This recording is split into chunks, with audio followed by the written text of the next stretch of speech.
Hello, എൻ്റെ പേര് അർച്ചന വീട്ടിലക്. ഞാൻ എറണാകുളത്തു നിന്നാണ് വരുന്നത്. ഞാൻ പഠിച്ചത് സെൻറ്റ് ആൽബർട്ട് കോളേജ് എറണാകുളം. ഞാൻ എം.കോം ഗ്രാജുവേറ്റ് ആണ്. എൻ്റെ പേര് ദിയ. ഞാൻ കൊല്ലത്തു നിന്നാണ് വരുന്നത്.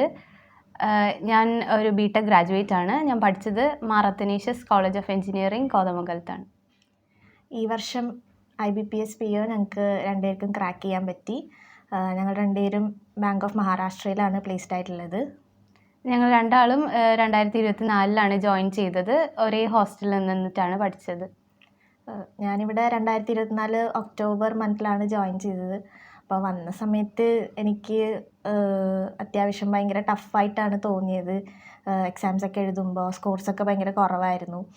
പിന്നെ ഇവിടെ ഡെയിലി മോക്സ് എടുക്കുമായിരുന്നു. അതൊക്കെ എപ്പോഴും അറ്റൻഡ് ചെയ്യുമായിരുന്നു. അതേപോലെ തന്നെ എനിക്ക് പേഴ്സണലി ക്വാൻസ് ഇത്തിരി വീക്കായിട്ടുള്ളൊരു സബ്ജക്റ്റാണ്. അപ്പോൾ ഇവിടെ വന്നപ്പോഴത്തേക്കിനും ഇവിടുത്തെ ടീച്ചേഴ്സ് എല്ലാവരും, രമേശ് സാറായാലും അനുശ്രീ മിസ് സമീം സാറൊക്കെ നല്ലോണം ഹെൽപ്പ് ചെയ്തിട്ടുണ്ട്. അവരോരോ ട്രിക്സൊക്കെ തരുമ്പോൾ നമുക്കത് യൂസ് ചെയ്യുമ്പോഴത്തേക്കിനും എക്സാംസിന് ഭയങ്കര ഹെൽപ്ഫുള്ളായിട്ടുണ്ടായി. പിന്നെ GA എനിക്ക് നന്നായിട്ട് ഇമ്പോർട്ടൻ്റ് ആയിട്ടുള്ള സാധനമായിട്ടാണ് തോന്നുന്നത്. ആദ്യം ഞാൻ വന്ന സമയത്ത് പ്രിലിംസ് എങ്ങനെയെങ്കിലും ക്ലിയർ ചെയ്യണം എന്നുള്ളൊരിതായിരുന്നു. പിന്നെ കുറേയൊക്കെ പഠിച്ചു കഴിഞ്ഞപ്പോഴത്തേക്കും പ്രിലിംസ് ഏകദേശം എല്ലാത്തിൻ്റെയും പ്രിലിംസ് ക്ലിയർ ചെയ്യാൻ തുടങ്ങി. പക്ഷെ ആദ്യം ഞാൻ ക്ലിയർ ചെയ്തത് IBPS PO കഴിഞ്ഞ വർഷത്തേതായിരുന്നു പ്രിലിംസ്. അത് കഴിഞ്ഞിട്ട് മെയിൻസ് ഞാൻ എഴുതി. പക്ഷെ അപ്പോൾ എനിക്ക് GA എനിക്കൊന്നും അറിയില്ലായിരുന്നു. പിന്നെ അപ്പോഴാണ് മനസ്സിലായത് GA ഇല്ലാണ്ട് ഒന്നും പറ്റില്ല എന്ന്. പിന്നെ GA നന്നായിട്ട് നോക്കി തുടങ്ങി, ഡെയിലി നോക്കി തുടങ്ങി, പിന്നെ മന്ത്ലി നോക്കി തുടങ്ങി, റിവൈസ് നല്ലോണം ചെയ്യുന്നുണ്ടായിരുന്നു. പിന്നെ ഞങ്ങൾ രണ്ടുപേരും ഒരേ ഹോസ്റ്റലായതുകൊണ്ട് ഞങ്ങൾ അവിടെ പത്രമൊക്കെ വരുത്തി തുടങ്ങി. ഹിന്ദു ന്യൂസ് പേപ്പറൊക്കെ ഞങ്ങൾ വരുത്തി തുടങ്ങിയായിരുന്നു. എന്നിട്ട് അത് എല്ലാ ദിവസവും വായിക്കുമായിരുന്നു. അതിൽ നിന്നുള്ള പോയിൻറ്റ്സൊക്കെ നോട്ട് ഡൗൺ ചെയ്യുമായിരുന്നു. അപ്പോൾ അത് ശരിക്കും പറഞ്ഞാൽ മെയിൻസ് എക്സാമിന് അത് നന്നായിട്ട് ഹെൽപ്പ് ചെയ്തിട്ടുണ്ട്. മെയിൻസ് എക്സാമിന് മാത്രമല്ല, ഇൻ്റർവ്യൂക്ക് അത് നന്നായിട്ട് ഹെൽപ്പ് ചെയ്തിട്ടുണ്ട്. കാരണം എൻ്റെ ഇൻ്റർവ്യൂക്ക് എൻ്റെ അടുത്ത് പേഴ്സണൽ ക്വസ്റ്റ്യൻസും ബാങ്ക് റിലേറ്റഡ് ക്വസ്റ്റ്യൻസും അതേപോലെ തന്നെ GAയും ചോദിച്ചായിരുന്നു. എനിക്ക് ഇൻ്റർവ്യൂ കുറച്ച് സമയം ഉണ്ടായിരുന്നുള്ളൂ.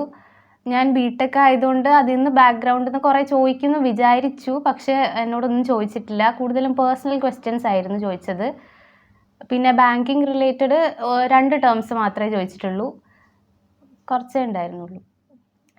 പിന്നെ ഞാനിവിടെ ജോയിൻ ചെയ്ത് 2024 അപ്പോൾ ഏകദേശം 1 വർഷം ഇവിടെ നിന്ന് പഠിച്ചതാണ്. ഹോസ്റ്റലിൽ നിന്ന് തന്നെയാണ് പഠിച്ചത്.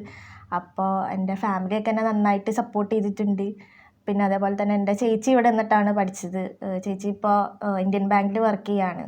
അപ്പോൾ ചേച്ചിനെ കണ്ടിട്ട് തന്നെയാണ് ഞാനിവിടെ ICDയിൽ വന്ന് പഠിക്കാമെന്ന് വിചാരിച്ചത്.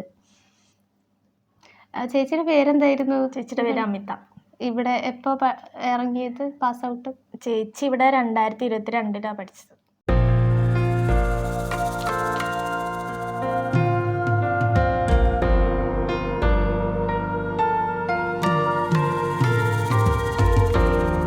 എൻ്റെ കാര്യത്തിൽ ഞാൻ ഒരു ബിടെക് ഗ്രാജുവേറ്റ് ആയതുകൊണ്ട് തന്നെ ആരോട് പറഞ്ഞാലും ഭയങ്കരമായിട്ട് നെഗറ്റീവാണ് പറഞ്ഞുകൊണ്ടിരുന്നത്. കാരണം ബിടെക് ഞാൻ ഇലക്ട്രിക്കൽ ആണ് ബാക്ക്ഗ്രൗണ്ട്. അപ്പം ബിടെക് പഠിച്ചിട്ട് KSEB അങ്ങനത്തെ ഒന്നും നോക്കാതെ ബാങ്കിലേക്ക് വന്നപ്പോൾ ആരോട് പറഞ്ഞാലും ഇങ്ങനെ നെഗറ്റീവായിട്ടേ പറയുന്നുണ്ടായിരുന്നുള്ളൂ.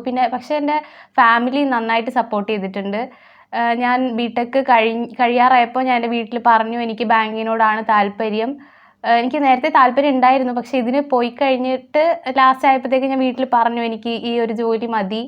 കാരണം നമുക്ക് ഇഷ്ടമുള്ള ഒരു ജോലി ചെയ്താലേ അതിന് നമുക്ക് ഫുൾ എഫേർട്ട് നമുക്ക് ചെയ്യാൻ പറ്റുള്ളൂ. അതുകൊണ്ട് ഞാൻ വീട്ടിൽ പറഞ്ഞപ്പോൾ തന്നെ എൻ്റെ വീട്ടുകാർ പറഞ്ഞു കുഴപ്പമില്ല, എനിക്കിഷ്ടമുള്ള ജോലി എന്താണോ അതിന് പോയാൽ മതി. അവർ നല്ലതായിട്ട് ഹെൽപ്പ് ചെയ്തിട്ടുണ്ട്, നല്ല മോട്ടിവേറ്റ് ചെയ്തിട്ടുണ്ട്. പിന്നെ വീട്ടിൽ എന്നോട് പറഞ്ഞിട്ടുണ്ട് ഇപ്പോൾ ഏതെങ്കിലും എക്സാം ക്ലിയർ ആയിട്ടില്ല എന്നുണ്ടെങ്കിലും അവർ ഭയങ്കരമായിട്ട് മോട്ടിവേറ്റ് ചെയ്തിട്ടുണ്ട്.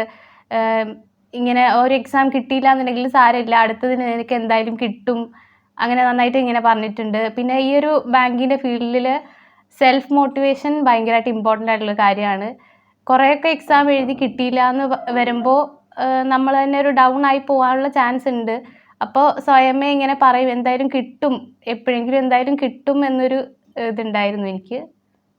അപ്പം ഇനി വരാൻ പോകുന്ന ആസ്പിരൻസിൻ്റെ അടുത്ത് പറയാനുള്ളത് എന്താണെന്ന് വെച്ചാൽ, നിങ്ങളുടെ ഫുൾ എഫേർട്ട് ഇട്ട് പഠിക്കുക. അതേപോലെ തന്നെ മോട്ടിവേറ്റഡ് ആയിട്ടിരിക്കാൻ ശ്രമിക്കുക. So all the best everyone.